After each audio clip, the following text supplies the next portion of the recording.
Hello and welcome back my dear students. आप सभी को फिर से अपना यूट्यूब चैनल माँ आशा ईएस पॉइंट में स्वागत है। प्रिय छात्र, आज की क्लास में मैं आपको 10th क्लास के रसायन शास्त्र के 1 चैप्टर के सभी शॉर्ट लॉन्ग ऑब्जेक्टिव क्वेश्चंस एवं लॉन्ग एवं शॉर्ट क्वेश्चंस का बारी से एक्सप्लेन करने वाले हैं। हमने आपके आसानी के लिए नोट्स तैयार किए हैं। चलिए आज हम उसको बारी से समझते हैं। तो प्रथम चैप्टर है आपके सिलेबस का प्रथम चैप्टर का नाम है रासायनिक अभिक्रियाएं एवं समीकरण। रासायनिक अभिक्रियाएं एवं समीकरण, इसके बारे में पूरा वर्णन सहित उसके एग्जाम्पल सहित आज हम पढ़ेंगे। तो प्रथम क्वेश्चन है कि रासायनिक अभिक्रिया से क्या समझते हैं, उदाहरण सहित वर्णन करें। तो इसका आंसर होगा कि जब कोई पदार्थ अकेले ही या किसी अन्य पदार्थ से क्रिया करके भिन्न गुण वाले एक या अधिक नए पदार्थों का निर्माण करता है तो वह प्रक्रिया रासायनिक अभिक्रिया कहलाती है। जैसे H2 मतलब हाइड्रोजन प्लस Cl2 मतलब क्लोरीन और सूर्य की प्रकाश की उपस्थिति में अभिक्रिया करके क्या बनाती है 2HCl, जिसको हम हाइड्रोजन क्लोराइड कहते हैं। अब अगर इसको हम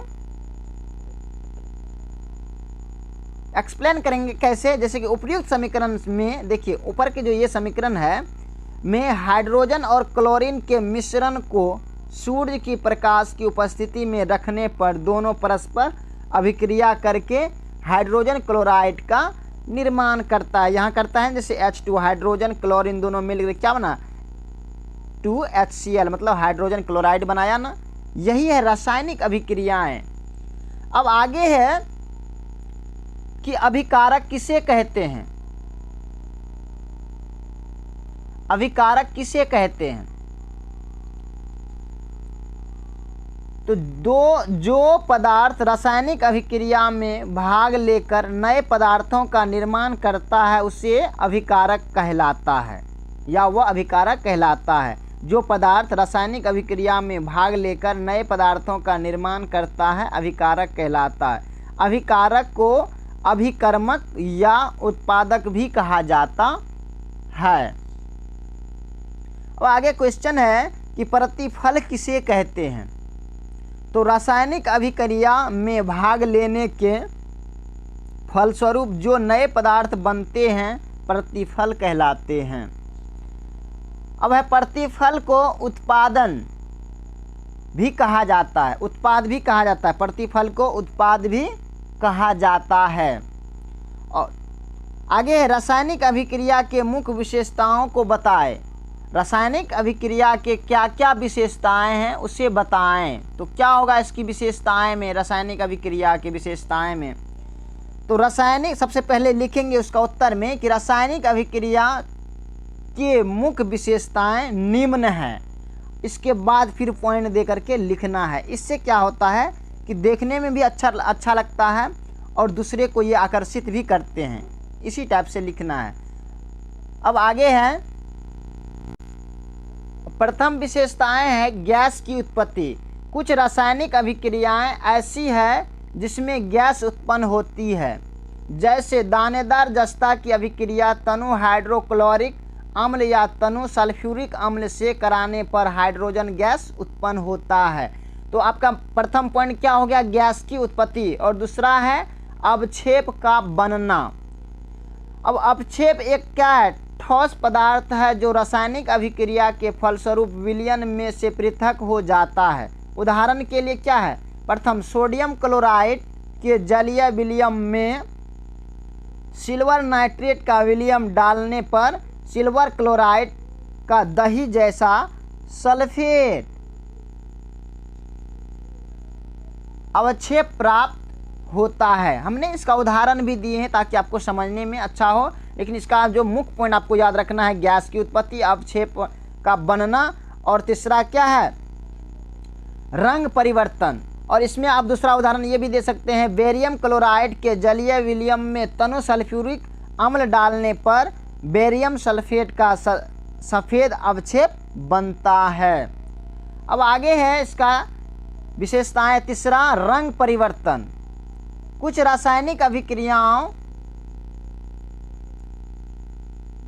रासायनिक अभिक्रियाओं में पदार्थों के रंग में परिवर्तन होता है। जैसे अभिक्रिया होता है तो क्या होता है, कुछ पदार्थों में उसका रंग भी परिवर्तन हो जाता है। जैसे पोटेशियम परमैंगनेट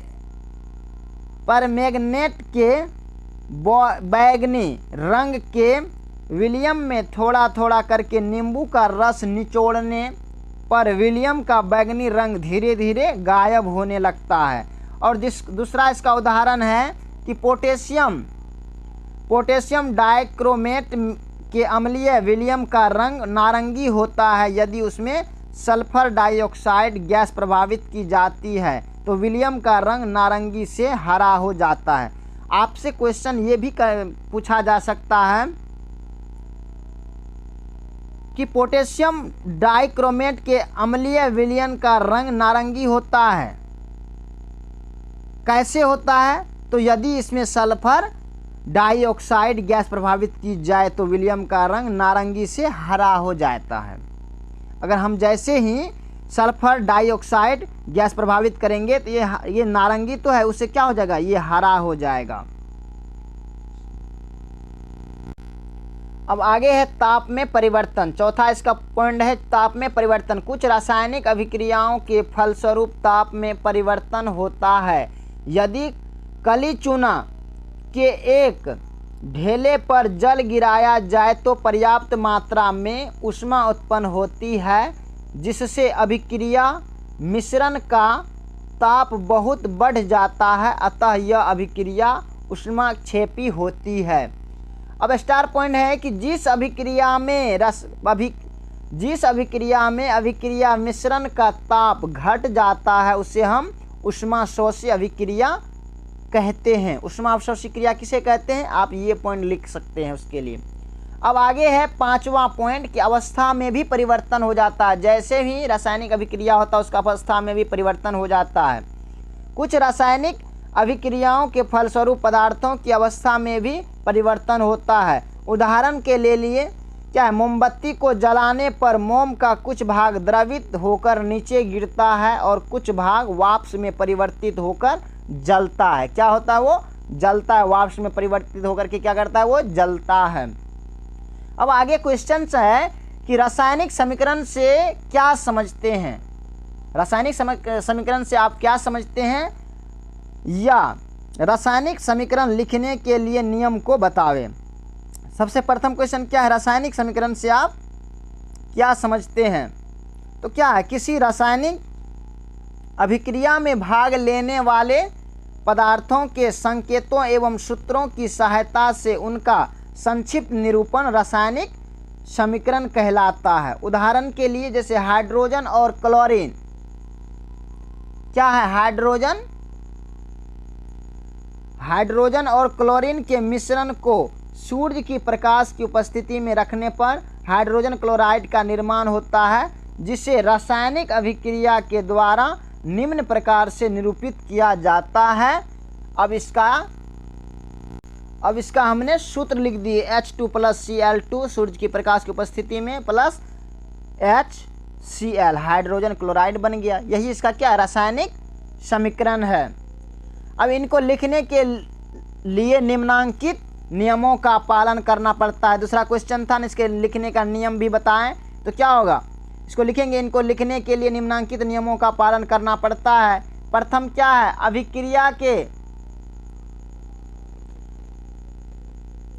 प्रथम है कि अभिक्रिया के अभिकारकों को उनके संकेतों या अनुसूत्रों के पदों में समीकरण के बाईं ओर लिखा जाता है। दूसरा है, अभिकारकों के सूत्रों के बीच धन चिन्ह मतलब प्लस दिया जाता है।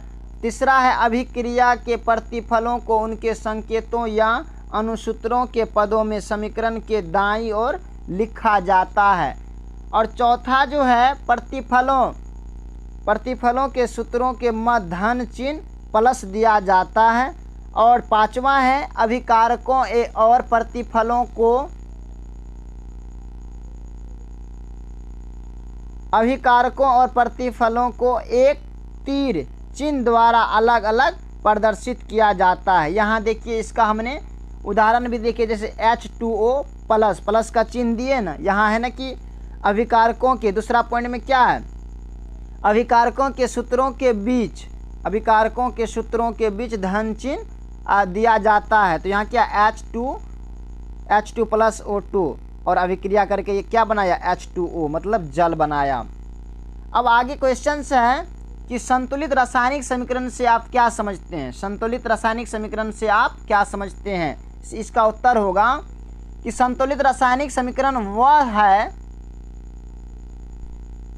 संतुलित रासायनिक समीकरण वह है जिसमें समीकरणों के दोनों ओर प्रत्येक तत्व के परमाणुओं की संख्या समान होती है। क्या होती है, प्रत्येक तत्व के परमाणुओं की संख्या समान होती है। जैसे यहाँ देखिए H2 प्लस Cl2 सूर्य की प्रकाश की उपस्थिति में, यहाँ देखिए H2 है ना, तो यहाँ पे 2 लगा है ना, देखिए 2HCl मतलब 2H भी है तो H2 यहाँ पे है, फिर प्लस देखिए यहाँ पे Cl2 है और यहाँ पे 2 आगे लगा हुआ है ना, तो Cl कितना हो गया, 2 हुआ कि नहीं हुआ।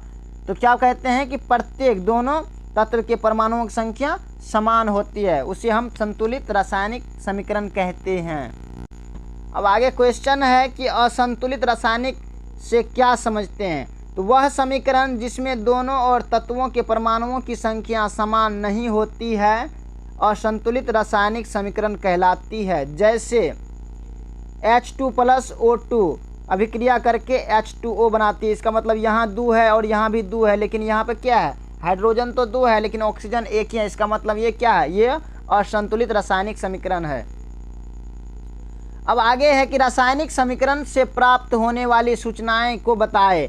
तो रासायनिक समीकरण से प्राप्त होने वाली सूचनाएं निम्न है। प्रथम क्या है, यह अभिकारकों एवं प्रतिफलों के संकेत या सूत्र की जानकारी देता है, और दूसरा है यह इस बात की जानकारी देता है कि अभिक्रिया में कौन कौन सी पदार्थ भाग ले रहे हैं और अभिक्रिया के फलस्वरूप कौन कौन से पदार्थों का निर्माण होता है। और तीसरी इसकी मुख्य विशेषता ये है कि यह अभिक्रिया में भाग लेने वाले अभिकारकों के परमाणुओं एवं अणुओं की आपेक्षिक संख्याओं की जानकारी देता है। और चौथा है यह अभिक्रिया के फलस्वरूप निमित्त प्रतिफलों के परमाणुओं एवं अणुओं की आपेक्षिक संख्याओं की जानकारी देता है। पांचवा पॉइंट है कि यह अभिकारकों और प्रतिफलों के मोलों के अनुपातों की जानकारी देता है। ये सभी क्या हो गया, रासायनिक समीकरण से प्राप्त होने वाली सूचनाएं हैं। इसका छठा पॉइंट है यह अभिकारकों और प्रतिफलों के द्रव्यमानों का अनुपात बताता है। सातवां है यह गैसीय अभिकारकों और प्रतिफलों के आपेक्षिक आयतन की जानकारी देता है। अब आगे क्वेश्चन है कि रासायनिक समीकरण के उपयोग से लाभ को बताएं। आखिर क्या लाभ होता है रासायनिक समीकरण के उपयोग से। तो क्या है, रासायनिक समीकरण के उपयोगों से होने वाली लाभ निम्न है। प्रथम क्या है, किसी भी रासायनिक अभिक्रिया का समीकरण के रूप में निरूपित आसान है। इससे समय की बचत होती है तथा लिखने के लिए कागज पर कम स्थान की आवश्यकता होती है। अब दूसरा है कि रासायनिक समीकरण की सहायता से प्रतिफल की एक निश्चित मात्रा के निर्माण के लिए आवश्यक अभिकारकों के द्रव्यमानों की गणना ठीक की जा सकती है। और तीसरा जो इसका है कि संपूर्ण विश्व में एक ही प्रकार के रासायनिक संकेतों का उपयोग होता है। इससे वैज्ञानिकों को रासायनिक समीकरण की जानकारी प्राप्त करने में किसी भी प्रकार की कठिनाई नहीं होती है। ये 3 पॉइंट है समीकरण, रासायनिक समीकरण के उपयोग से लाभ को। अब आगे क्वेश्चन है कि रासायनिक समीकरण के सीमाएं को बताएं। आखिर ये रासायनिक समीकरण की सीमाएं क्या है। तो रासायनिक समीकरण की सीमाएं निम्न है, दे करके फिर प्रथम पॉइंट देंगे, इनमें अभिकारक और प्रतिफलों की भौतिक अवस्था की जानकारी प्राप्त होती है। दूसरा पॉइंट है कि इनमें उत्सर्जित या अवशोषित ऊष्मा की जानकारी नहीं हो पाती है। तीसरा पॉइंट है कि इनसे पता नहीं चलता कि अभिक्रिया किन किन दशाओं में संभव है। और चौथा पॉइंट है कि यह अभिक्रिया के वेग के संदर्भ में कोई जानकारी नहीं देता है। और पांचवा इसका पॉइंट है कि कुछ अभिक्रियाएं विस्फोट के साथ होती है, परंतु समीकरण से इस बात की जानकारी नहीं हो पाती है। अब इसका छठा है कि इनमें इस बात की जानकारी नहीं हो पाती है कि अभिक्रियाओं में अभिकारकों की कितनी मात्राओं की खर्च हुई तथा प्रतिफल की कितनी मात्राओं का निर्माण हुआ है। ये सभी क्या है, इसकी सीमाएं हैं, रासायनिक समीकरण के ये सभी सीमाएं हैं। अब आगे क्वेश्चन है कि रासायनिक समीकरण को अधिक उपयोगी क्यों बनाया जाता है। तो रासायनिक समीकरण के सीमाओं को दूर करने के लिए समीकरणों को उपयोगी बनाने का प्रयास किया जाता है। अब आगे क्वेश्चन है कि अभिकारकों एवं प्रतिफलों की भौतिक अवस्था की जानकारी कैसे की जाती है।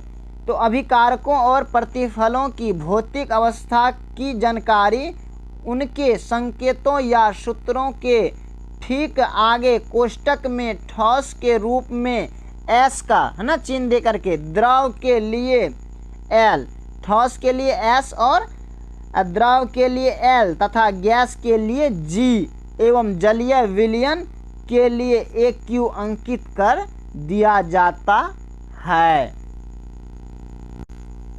जैसे CaCO3 है और ये क्या है S से क्या होता है, अभी हमने बताया ना, ठोस के लिए क्या, सॉलिड के लिए हम S प्रयोग करते हैं और अभिक्रिया करके क्या CaO, फिर क्या है ये S का संकेत दिए, फिर प्लस CO2 और ये क्या है गैस है ना, carbon dioxide, CO2 carbon dioxide, ये क्या है गैस है। अब आगे क्वेश्चन है कि गैस के उत्सर्जन की जानकारी कैसे देता है। तो यदि अभिक्रिया के फलस्वरूप गैस निकलती है तो उसे समीकरण में गैस के सूत्रों के बाद तीर चिन्ह, मतलब ये तीर चिन्ह ऊपर की ओर अंकित करते हुए लिखा जाता है। देखिए Zn प्लस H2SO4 और ये अभिक्रिया करके ZnSO4 बनाया प्लस H2 है ना, यहाँ पे तीर का चिन्ह ऊपर दिया हुआ। इस टाइप से हमें गैस के उत्सर्जन की जानकारी मिलता है। अब आगे हैं ऊष्माक्षेपी एवं ऊष्माशोषी अभिक्रियाओं की जानकारी कैसे दी जाती है। तो रासायनिक अभिक्रिया के फलस्वरूप उत्सर्जित या अवशोषित ऊष्मा की जानकारी ऊष्मा रासायनिक समीकरण के द्वारा दी जाती है। ऊष्माक्षेपी अभिक्रिया के लिए समीकरण के दाईं ओर प्लस ऊष्मा तथा ऊष्माशोषी अभिक्रिया के लिए समीकरण के बाईं ओर प्लस ऊष्मा लिख दिया जाता है। यथा मतलब जैसे देखिए यहाँ है ना C+O2, फिर अभिक्रिया करके क्या बनाया CO2 प्लस ऊष्मा लिखा हुआ है ना, ये क्या है ऊष्माक्षेपी अभिक्रिया। और यहाँ देखिए N2+O2 प्लस ऊष्मा लिखा हुआ है ना, और अभिक्रिया करके 2NO मतलब ऊष्माशोषी अभिक्रिया बनाया। अब आगे है कि अवक्षेप बनने की जानकारी कैसे देता है। तो यदि अभिक्रिया के फलस्वरूप कोई प्रतिफल अवक्षेप के रूप में पृथक होता है तो उस प्रतिफल के संकेत या सूत्र के बाद तीर का चिन्ह नीचे की ओर अंकित करते हुए लिखा जाता है। जैसे AgNO3 प्लस HCl अभिक्रिया करके AgCl लिखा है ना, और तीर के निशान नीचे की ओर है ना, प्लस HNO3, ये क्या है, ये अवक्षेप बना ना। तो ये अवक्षेप का चिन्ह कैसे हम नीचे की ओर देते हैं, तीर का चिन्ह। अब आगे क्वेश्चन है कि अभिक्रिया की शर्तों की जानकारी कैसे देता है। तो इसकी जानकारी के लिए समीकरण में प्रयुक्त तीर चिन्ह के ऊपर या नीचे दाब, ताप, सांद्रण, उत्प्रेरक आदि शर्तों का निर्देशन किया जाता है। जैसे अभिकारक हो गया, और ये क्या अभिक्रिया के दौरान ऊपर में ताप या दाब लिखेगा, उसके बाद क्या है उत्प्रेरक है और उसके बाद क्या होगा, ये प्रतिफल होगा, अभिक्रिया के फलस्वरूप जो होगा प्रतिफल। अब आगे क्वेश्चन है कि अभिक्रिया की उत्क्रमणीयता की जानकारी कैसे दी जाती है। उत्क्रमणीयता की जानकारी कैसे दी जाती है, तो क्या होगा, रासायनिक अभिक्रिया की उत्क्रमणीयता दर्शाने के लिए अभिकारक और प्रतिफल के बीच विपरीत दिशाओं में निर्देश 2 तीर चिन्ह दिए जाते हैं।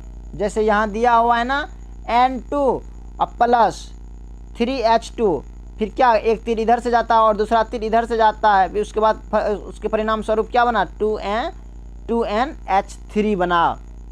अब आगे क्वेश्चन है कि संयोजन या संश्लेषण अभिक्रिया से क्या समझते हैं, उदाहरण सहित वर्णन करें।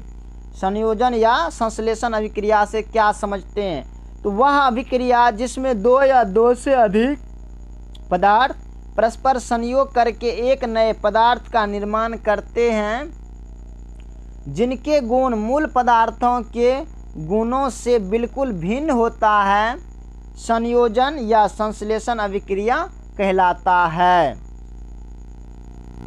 अब उदाहरण में है कि 2 तत्वों के बीच संयोजन अभिक्रिया, तो क्या होगा, इस अभिक्रिया में 2 तत्व आपस में संयोग करके नए यौगिक की रचना करता है। जैसे कार्बन एवं ऑक्सीजन के बीच संयोग से क्या होता है, तो carbon plus oxygen O2 oxygen अभिक्रिया करके CO2 मतलब कार्बन डाइऑक्साइड बनाता है।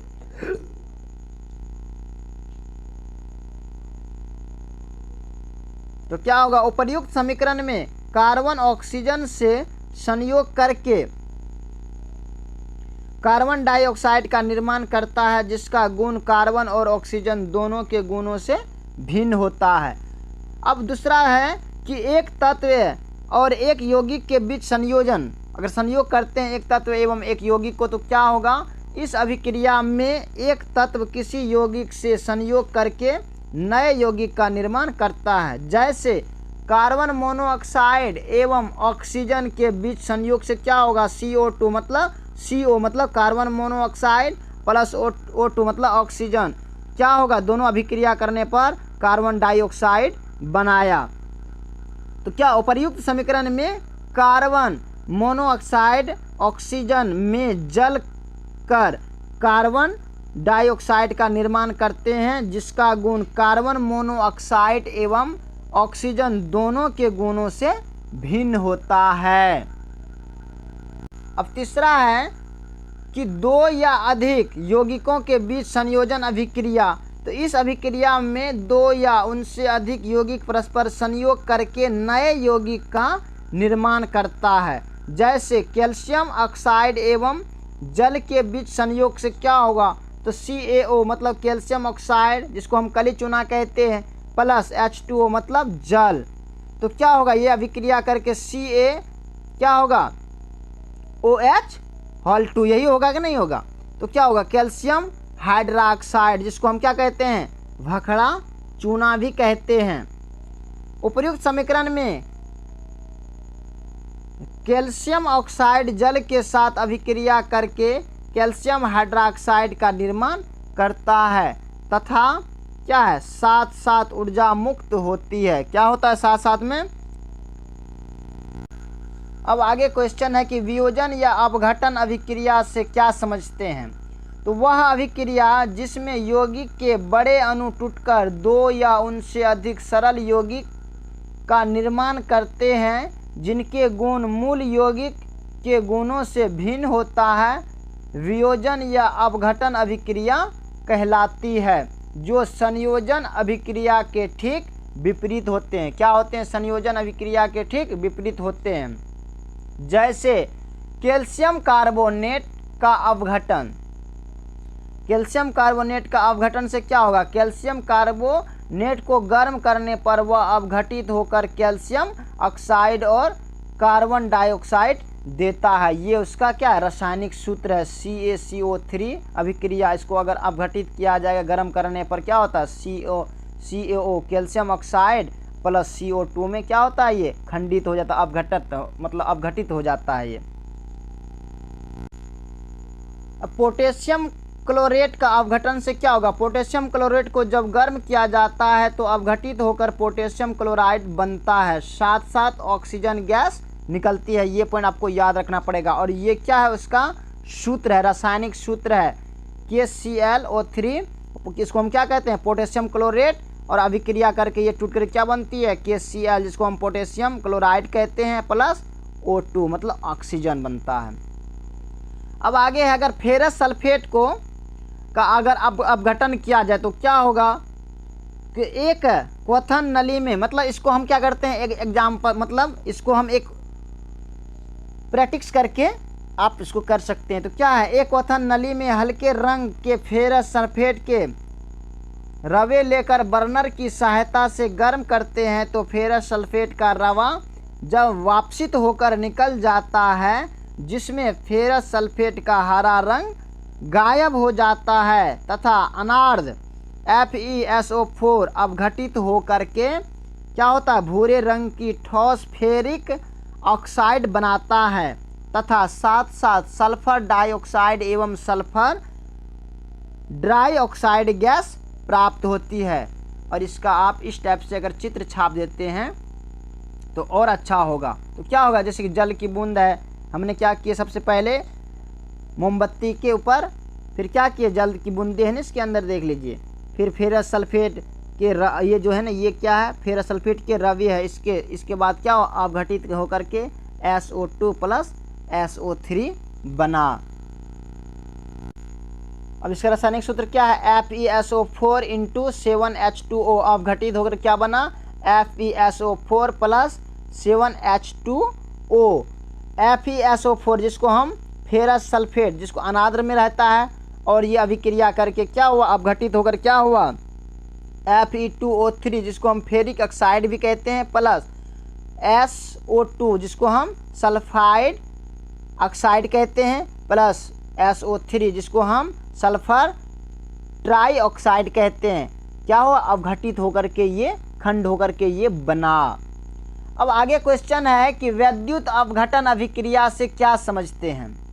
तो वह अभिक्रिया जिसमें धातुओं के द्रावित ऑक्साइड एवं क्लोराइड से होकर विद्युत धारा प्रभावित करने पर वे अपघटित हो जाते हैं तथा इनके फलस्वरूप विद्युत कैथोड पर और ऑक्सीजन या क्लोरीन गैस एनोड पर मुक्त होती है, विद्युत अपघटन अभिक्रिया कहलाती है। जैसे क्या है, द्रवित सोडियम क्लोराइड का विद्युत अपघटन, तो क्या होगा, अगर विद्युत अपघटन करेंगे तो द्रवित सोडियम क्लोराइड से होकर विद्युत प्रभावित करने पर यह अपघटित हो जाता है तथा सोडियम धातु कैथोड और क्लोरीन गैस एनोड पर मुक्त होती है। देखिए ये एग्जाम्पल हम आपको समझने के लिए दिए हैं। आप जैसे कि इसका अगर आपको आंसर लिखना है, यहाँ तक आप लिख करके फिर एक उदाहरण आप दे सकते हैं, बाद बाकी आप समझ सकते हैं। तो आप अगर आपको याद है तो दूसरा उदाहरण भी आप लिख सकते हैं, नहीं तो एक बहुत है। अब दूसरा इसका उदाहरण क्या है कि द्रवित एल्युमिनियम ऑक्साइड का विद्युत अपघटन अगर किया जाएगा तो क्या होगा, तो इनसे होकर विद्युत धारा प्रभावित करने पर यह अपघटित हो जाता है तथा एल्युमिनियम धातु कैथोड पर एवं ऑक्सीजन गैस एनोड पर मुक्त होती है। अब क्या है, जल का विद्युत अपघटन करने से क्या होगा, जल से होकर विद्युत धारा प्रभावित करने पर जल अपघटित होकर हाइड्रोजन और ऑक्सीजन देता है, जहां हाइड्रोजन कैथोड पर ऑक्सीजन एनोड पर मुक्त होती है। तो क्या हुआ, जल को विद्युत धारा से क्या प्रभावित किया गया, तो क्या होगा, हाइड्रोजन और ऑक्सीजन का निर्माण हुआ। अब आगे क्वेश्चन है, एकल विस्थापन अभिक्रिया से क्या समझते हैं। तो वह अभिक्रिया जिसमें किसी यौगिक में उपस्थित किसी परमाणु या परमाणुओं के समूह को किसी दूसरे परमाणु द्वारा विस्थापित कर दिया जाता है, एकल विस्थापन अभिक्रिया कहलाती है। जैसे Fe प्लस CuSO4 को क्या किए हम, अभिक्रिया करके क्या बना, FeSO4 प्लस Cu कॉपर बना। अब आगे है, एकल विस्थापन अभिक्रिया का प्रयोग हम कैसे करेंगे।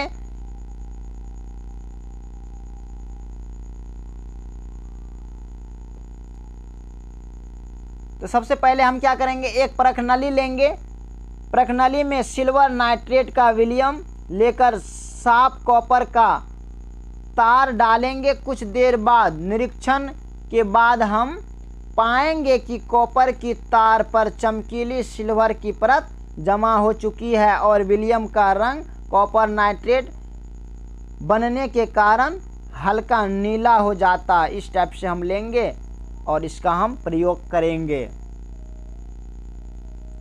अब आगे क्वेश्चन है कि उभय विस्थापन अभिक्रिया से क्या समझते हैं। तो उभय विस्थापन अभिक्रिया में दो यौगिक अपने आयनों का विनिमय या आदान प्रदान करके दो नए यौगिक का निर्माण करते हैं। उसको हम क्या कहते हैं? उभय विस्थापन अभिक्रिया। अब जैसे में आप लिख सकते हैं NaCl sodium chloride plus AgNO3 silver nitrate. फिर हम क्या किया? अभिक्रिया करके क्या हुआ? AgCl जिसको हम सिल्वर क्लोराइड कहते हैं प्लस NaNO3 सोडियम नाइट्रेट बना। दूसरा आप इसको उदाहरण दे सकते हैं BaCl2 जिसको हम बेरियम क्लोराइड कहते हैं प्लस Na2SO4। क्या हुआ? ये किसका सूत्र है? तो सोडियम सल्फेट का। फिर क्या किया? अभिक्रिया करके BaSO4 मतलब बेरियम सल्फेट प्लस 2NaCl मतलब सोडियम क्लोराइड बना। अब आगे है कि अवक्षेपण अभिक्रिया किसे कहते हैं। तो वैसी रासायनिक अभिक्रियाएं जिनमें कोई प्रतिफल ठोस के रूप में विलयन से पृथक हो जाता है अवक्षेपण अभिक्रिया कहलाती है। क्या कहते हैं? ठोस के रूप में विलयन से पृथक हो जाता है अवक्षेपण अभिक्रिया कहलाती है। जो पदार्थ पृथक होता है उसको हम क्या कहते हैं? अवक्षेप कहते हैं या अवक्षेप कहलाती है। तो यहाँ क्या हो गया?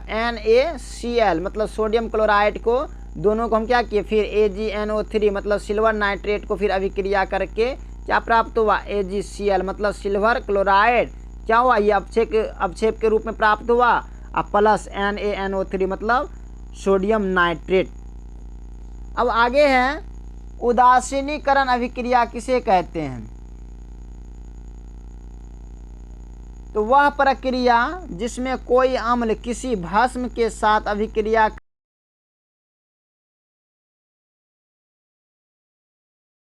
अब आगे क्वेश्चन है कि प्रकाश रासायनिक अभिक्रिया किसे कहते हैं। तो वैसी रासायनिक अभिक्रियाएं जो प्रकाश का अवशोषण करके घटित होती है प्रकाश रासायनिक अभिक्रियाएं कहलाती है। जैसे हाइड्रोजन और क्लोरीन के मिश्रण को अंधेरे में रख देने पर किसी प्रकार की अभिक्रिया नहीं होती है। इसी मिश्रण को यदि सूर्य के प्रकाश में रखा जाए तो यह अभिक्रिया कर हाइड्रोजन क्लोराइड बनाता है। और इसका हम क्या करेंगे? सूत्र लिख देंगे। अब आगे है सिल्वर क्लोराइड प्रकाश की उपस्थिति में अवघटित होकर सिल्वर और क्लोरीन में टूट जाती है। आपसे क्वेश्चन पूछा जाएगा कि सिल्वर क्लोराइड प्रकाश की उपस्थिति में अवघटित होकर के क्या बनाती है। तो सिल्वर और क्लोरीन में क्या होती है? टूट जाती है। इसका मतलब सिल्वर और क्लोरीन बनाती है। अब आगे है रेडॉक्स अभिक्रियाएं किसे कहते हैं। तो किसी भी रासायनिक अभिक्रिया में ऑक्सीकरण और अवकरण अभिक्रिया सदैव साथ साथ होती है। सदा साथ साथ चलने वाले इन अभिक्रिया को रसायन शास्त्र में रेडॉक्स अभिक्रिया कहते हैं। अब आगे है ऑक्सीकरण अभिक्रिया से आप क्या समझते हैं। तो ऑक्सीकरण वैसी रासायनिक अभिक्रिया है जिसमें किसी तत्व या यौगिक से ऑक्सीजन का संयोग या किसी तत्व या यौगिक से ऑक्सीजन का निष्कासन होता है। उसको हम क्या कहते हैं? ऑक्सीकरण अभिक्रिया। जैसे कार्बन का ऑक्सीजन से संयोग होता है तो कार्बन डाइऑक्साइड बनता है। यह अभिक्रिया ऑक्सीकरण है। यहाँ कार्बन का ऑक्सीकरण होता है जैसे C+O2 क्या हो गया? CO2। और दूसरा है कि सल्फर गंधक जिसको कहते हैं का ऑक्सीजन से संयोग होता है तो सल्फर डाइऑक्साइड बनता है। यहाँ सल्फर का ऑक्सीकरण होता है S+O2 बराबर SO2।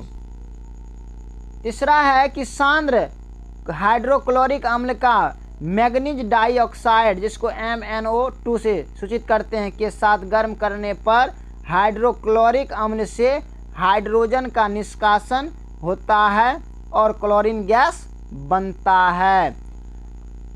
आप इसका सूत्र भी लिख सकते हैं, क्या है, HCl प्लस MnO2 गर्म करने पर MnCl2 प्लस क्या H2O प्लस Cl2।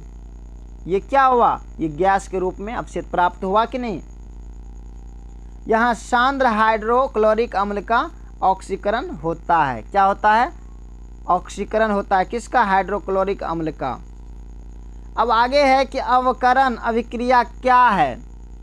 तो अवकरण वैसी अभिक्रिया रासायनिक अभिक्रिया है जिसमें किसी तत्व या यौगिक के साथ हाइड्रोजन का संयोग या किसी यौगिक। अब आगे है कि अवकरण अभिक्रिया क्या है। तो अवकरण वैसी रासायनिक अभिक्रिया है जिसमें किसी तत्व या यौगिक के साथ हाइड्रोजन का संयोग या किसी यौगिक से ऑक्सीजन का निष्कासन होता है। जैसे ऑक्सीजन के साथ हाइड्रोजन का संयोग होने के फलस्वरूप जल बनता है। जैसे ऑक्सीजन के साथ हाइड्रोजन का संयोग होने के फलस्वरूप क्या होता है, जल बनता है। तो क्लोरीन और हाइड्रोजन के बीच संयोग होने पर हाइड्रोजन क्लोराइड बनता है। इसका आप सूत्र भी लिख सकते हैं। अब आगे है कि जिस पदार्थ का ऑक्सीकरण होता है उसे हम ऑक्सीकारक कहते हैं। क्या कहते हैं, ऑक्सीकारक कहते हैं। और वह पदार्थ जिसका अवकरण होता है उसे हम अवकारक कहते हैं। अब क्वेश्चन है कि दैनिक जीवन में ऑक्सीकरण अवकरण अभिक्रिया के प्रभाव लिखे। क्या प्रभाव पड़ता है हमारे दैनिक जीवन में। तो उत्तर लिखेंगे कि दैनिक जीवन में ऑक्सीकरण अवकरण अभिक्रिया के प्रभाव निम्न है। प्रथम क्या है, भोजन का पचना। दूसरा है भोजन का दुर्गंधित होना। तीसरा है संरक्षण और चौथा है दहन की क्रिया आदि। ये क्या है, दैनिक जीवन में ऑक्सीकरण अवकरण अभिक्रिया के प्रभाव है। प्रथम क्या है, भोजन का पाचन था ना।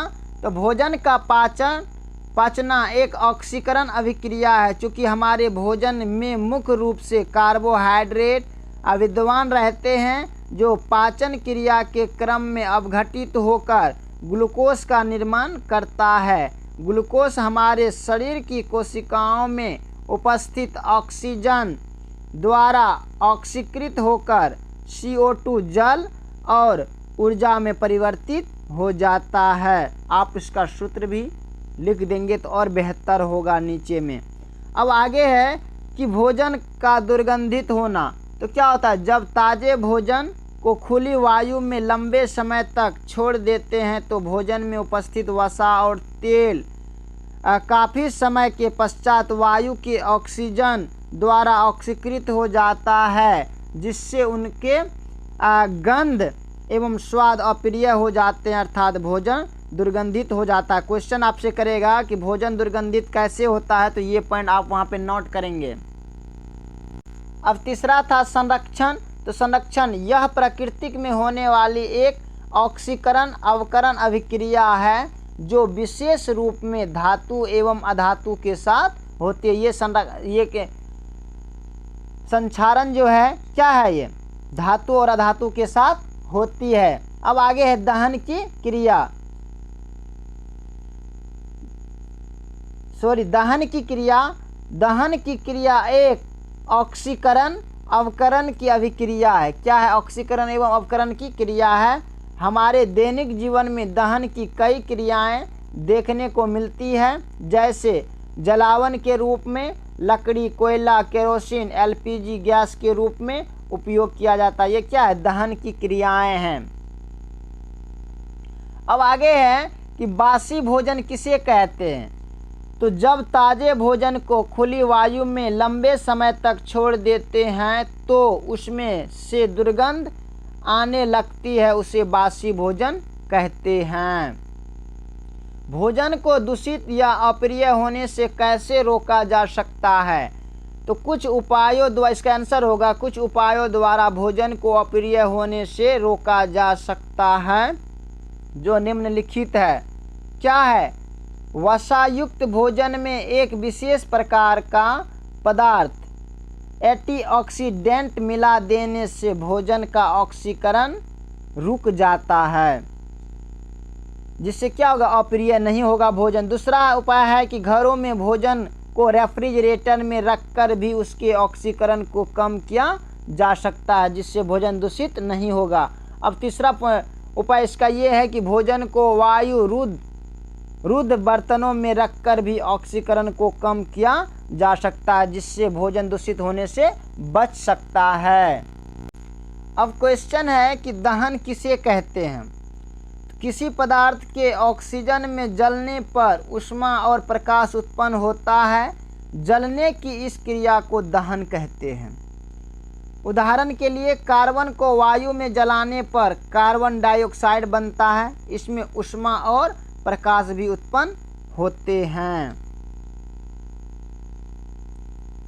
अब है कि वायु में गंधक को जलाने पर सल्फर डाइऑक्साइड बनता है तथा ऊष्मा और प्रकाश भी उत्पन्न होते हैं। अब आगे है, दहन में जो पदार्थ जलता है उसे दहनशील या ज्वलनशील कहते हैं। दहनशील ज्वलनशील किसे कहते हैं? कि दहन में जो पदार्थ जलता है उसे हम क्या कहते हैं? दहनशील कहते हैं। अब आगे है कि अज्वलनशील किसे कहते हैं? तो दहन में जो पदार्थ नहीं जलता है उसे हम अदहनशील या अज्वलनशील कहते हैं। अब ऑक्सीजन की अनुपस्थिति में दहन कैसे होता है? तो ऑक्सीजन की अनुपस्थिति में जब दहन की क्रिया वायु या ऑक्सीजन की उपस्थिति में होती है, लेकिन ऑक्सीजन की अनुपस्थिति में भी दहन संभव है। दहन क्या है? ऑक्सीजन की अनुपस्थिति में भी संभव है। वो कैसे? उदाहरण के लिए कि मैग्नीशियम धातु नाइट्रोजन में जलकर मैग्नीशियम नाइट्राइट बनाती है। क्या बनाती है? मैग्नीशियम नाइट्रेट बनाती है। इस प्रक्रिया में ऊष्मा और प्रकाश भी उत्पन्न होते हैं। क्या होते हैं? ऊष्मा और प्रकाश भी क्या होते हैं? उत्पन्न होते हैं।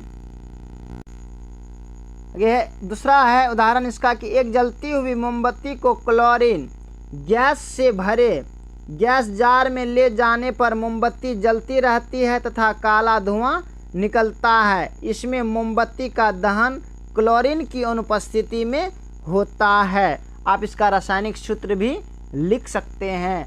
लिखेंगे तो और अच्छा होगा, क्योंकि ये केमिस्ट्री है, आपको रासायनिक सूत्र देना ही पड़ेगा। उदाहरण सबसे ज़्यादा इम्पोर्टेंट है। अब क्या है स्टार पॉइंट? जो पदार्थ दहन की क्रिया में सहायक नहीं होते उसे हम दहन का अपोषक भी कहते हैं। दहन का अपोषक किसे कहते हैं? तो जो पदार्थ दहन की क्रिया में सहायता नहीं होते हैं उसे दहन का अपोषक कहते हैं, जैसे कार्बन डाइऑक्साइड गैस। आगे है, दहन के लिए आवश्यक शर्तें को लिखे। दहन के लिए क्या क्या शर्त है? तो दहन की क्रिया के लिए निम्नलिखित 3 शर्तें आवश्यक है। प्रथम शर्त क्या है? दहनशील पदार्थ की उपस्थिति। दूसरा है दहन के पोषक पदार्थ की उपस्थिति। तीसरा है ज्वलन ताप की प्राप्ति। अगर ये तीनों शर्तें होगा तब क्या होगा? दहन की क्रिया पूर्ण होगा। अब दहनशील पदार्थ या ज्वलनशील पदार्थ किसे कहते हैं? तो वह पदार्थ जो दहन में जलता है उसे हम दहनशील पदार्थ कहते हैं, जैसे कार्बन, सल्फर, लकड़ी, कोयला इत्यादि। यह क्या है? ये दहनशील पदार्थ है। आगे है कि अदहनशील या अज्वलनशील पदार्थ किसे कहते हैं? तो वह पदार्थ जो नहीं जलता है उसे हम अदहनशील या अज्वलनशील पदार्थ कहते हैं। जैसे ईंट हो गया, पत्थर, बालू इत्यादि। ये क्या है? ये जलेगा थोड़ो, तो ये क्या है? अज्वलनशील पदार्थ।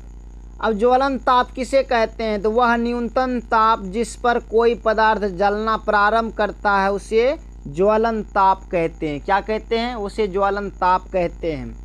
दहन के पोषक पदार्थ के नाम लिखे। अगर कब पूछ दिया जाए कि दहन के पोषक पदार्थ के नाम लिखे तो क्या लिखेंगे? दहन के पोषक पदार्थ के नाम क्या हो गया? ऑक्सीजन हो गया, नाइट्रोजन हो गया, क्लोरीन आदि। यह क्या है? दहन के पोषक। अगर दहन के कितने प्रकार के होते हैं? दहन कितने प्रकार के होते हैं उनके नाम लिखिए। तो दहन 4 प्रकार के होते हैं। कितने प्रकार के होते हैं? दहन 4 प्रकार के होते हैं। इनके नाम निम्न है। तो क्या हो गया, द्रुत दहन, मंद दहन, स्वतः दहन और विस्फोटक दहन। अब क्या है, क्या होता है जब मैग्नीशियम को नाइट्रोजन की उपस्थिति में जलाया जाता है, क्वेश्चन है। तो क्या होगा इसका आंसर, जब मैग्नीशियम धातु नाइट्रोजन में जलकर मैग्नीशियम नाइट्राइड बनाती है, इस प्रक्रिया में ऊष्मा और प्रकाश भी उत्पन्न होती है। क्या होती है, ऊष्मा और प्रकाश उत्पन्न होती है। अब आगे है कि ज्वाला किसे कहते हैं, तो जलते हुए गैसों के क्षेत्र को ज्वाला कहते हैं। जलते हुए गैसों के क्षेत्र को हम क्या कहते हैं, ज्वाला कहते हैं। ईंधन को वायु में जलाकर ज्वाला पैदा की जाती है। ईंधन को वायु में जलाकर ज्वाला पैदा की जाती है। ज्वाला की प्रकृति किन बातों पर निर्भर करती है, लिखें। तो क्या होगा, ज्वाला की प्रकृति इन बातों पर निर्भर करती है कि उस वायु में उपस्थित ऑक्सीजन का कितना भाग ईंधन के जलने में सहायक है। क्या है, ऑक्सीजन की पर्याप्त आपूर्ति होने पर इस स्थिति में क्या होगा, ईंधन का पूर्ण दहन होता है। जब ऑक्सीजन की पर्याप्त आपूर्ति होने पर क्या होता है, इस स्थिति में ईंधन का पूर्ण दहन होता है तथा इसमें निर्मित ज्वाला का रंग नीला होता है, लेकिन प्रकाश बहुत कम होता है, इसलिए ज्वाला को प्रकाशहीन ज्वाला कहते हैं। आपसे क्वेश्चन भी पूछा जा सकता है कि प्रकाशहीन ज्वाला किसे कहते हैं। आगे है कि ऑक्सीजन की अपर्याप्त आपूर्ति होने पर क्या होता है, तो जब ऑक्सीजन की अपर्याप्त आपूर्ति होने पर इस स्थिति में ईंधन का पूर्ण दहन नहीं होता है एवं इसमें निर्मित ज्वाला का रंग नीला होता है। अब आगे है कि इस ज्वाला को प्रकाशमान कहा जाता है। क्वेश्चन किया जाएगा किस ज्वाला को प्रकाशमान कहा जाता है, तो किस ज्वाला को, ये वाला, मतलब इस स्थिति में जब ऑक्सीजन की अपर्याप्त आपूर्ति होती है तो क्या होता है, इस स्थिति में ईंधन का पूर्ण दहन नहीं होता है और इसमें निर्मित ज्वाला का रंग नीला होता है, जिसको हम प्रकाशमान भी कहते हैं, प्रकाशमान ज्वाला भी कहते हैं। अब देखिए, मोमबत्ती के ज्वाला की संरचना बनाए तो क्या करें, मोमबत्ती का चित्र छाप करके और इसको दर्शा देंगे। ये क्या, ये वाला भाग प्रकाशहीन मंडल है और ये वाला भाग जो इसका क्या है, प्रकाशमान मंडल है, और यह क्या, एक केंद्रीय मंडल है। अब आगे क्वेश्चन है कि मोमबत्ती क्या है। मोमबत्ती एक ज्वलनशील पदार्थ है जो मोम की बनी होती है। मोम ठोस हाइड्रोकार्बनों का मिश्रण है। आपसे क्वेश्चन पूछा जा सकता है कि मोम किसका मिश्रण है, तो ठोस हाइड्रोकार्बनों का क्या है, मिश्रण है। मोमबत्ती मोम का आणविक सूत्र क्या होता है, तो C25H52, जिसको हम पेंटाकोसेन कहते हैं। ये इसका क्या है, सूत्र है। VVI ऑब्जेक्टिव क्वेश्चन आपसे पूछ सकता है। तो मोमबत्ती, अब आगे प्रश्न है कि मोमबत्ती की ज्वाला की बनावट या संरचना का वर्णन करें। तो क्या करेंगे, मोमबत्ती की ज्वाला के चित्र को पूरा छाप देंगे और इसको दर्शा देंगे। ये प्रकाशहीन मंडल है, केंद्रीय मंडल, और ये प्रकाशमान मंडल। आगे स्टार पॉइंट में लिख देंगे कि मोमबत्ती की ज्वाला की बनावट। फिर मोमबत्ती की ज्वाला में मुख्यतः 3 भाग होते हैं। कितने भाग होते हैं, 3 भाग, केंद्रीय मंडल, प्रकाशमान मंडल और प्रकाशहीन मंडल। तो केंद्रीय मंडल किसे कहते हैं, संक्षेप में इसका वर्णन कर देंगे। यह नीला होता है, इसमें बिना जले हुए मोम के वाष्प होते हैं। इसमें दहन की क्रिया नहीं होती है क्योंकि वाष्प ऑक्सीजन के संपर्क में नहीं आ पाते हैं। और इस भाग को अदहन का क्षेत्र भी कहा जाता है। ये पॉइंट हो गया। आपसे क्वेश्चन करेगा अदहन का क्षेत्र किसे कहा जाता है, तो केंद्रीय मंडल को अदहन का क्षेत्र कहा जाता है। ज्वाला के इस क्षेत्र का ताप सबसे कम होता है। किसका ताप होता है सबसे कम, तो केंद्रीय मंडल का। अब आगे है दूसरा पॉइंट, प्रकाशमान मंडल किसे कहते हैं, तो ज्वाला के इस क्षेत्र में ऑक्सीजन की अपर्याप्त आपूर्ति के कारण मोम के वाष्प की अपूर्ण दहन होता है। अब आगे है, यह क्या, यह प्रकाशमान मंडल, यह ज्वाला का सबसे बड़ा भाग होता है। क्वेश्चन करेगा कि ज्वाला का सबसे बड़ा भाग कौन सा होता है, तो प्रकाशमान मंडल। और इसमें से पीला रंग निकलता है। किसमें पीला रंग निकलता है? तो प्रकाशमान मंडल में। और इसमें ज्वाला का ताप मृदुल रहता है। इसमें कार्बन के सूक्ष्म कण उपस्थित रहते हैं। किसमें कार्बन के सूक्ष्म कण उपस्थित होते हैं? तो प्रकाशमान मंडल में। अब आगे तीसरा पॉइंट है कि प्रकाशहीन मंडल किसे कहते हैं? तो इस भाग में मोम के वाष्प का पूर्ण दहन होता है, क्योंकि इसमें ऑक्सीजन की आपूर्ति पर्याप्त होती है और यह ज्वाला का सबसे गर्म भाग होता है। तो कौन ज्वाला का सबसे गर्म भाग होता है? तो प्रकाशहीन मंडल। तो दोस्तों आज हमने आपके केमिस्ट्री का प्रथम चैप्टर का पूरा जितने भी शॉर्ट लॉन्ग क्वेश्चन और ऑब्जेक्टिव क्वेश्चन आंसर है सब हमने कराए हैं। अगर आप इसको ध्यान से एक दो बार अगर आप ये वीडियो को देखेंगे और अपने कॉपी पर इसे नोट करके भी अगर आप याद करेंगे तो आप एक बेहतर नॉलेज भी पा सकते हैं और बेहतर रिजल्ट भी ला सकते हैं। बाकी अगर आपने हमारे YouTube चैनल को अभी तक सब्सक्राइब नहीं किए हैं तो प्लीज़ सब्सक्राइब करें एवं बेल आइकन को भी दबाएं और अपने दोस्तों को भी शेयर करें। फिर मिलते हैं आगे की वीडियो में। बाकी thanks very much, all the best, जय हिंद।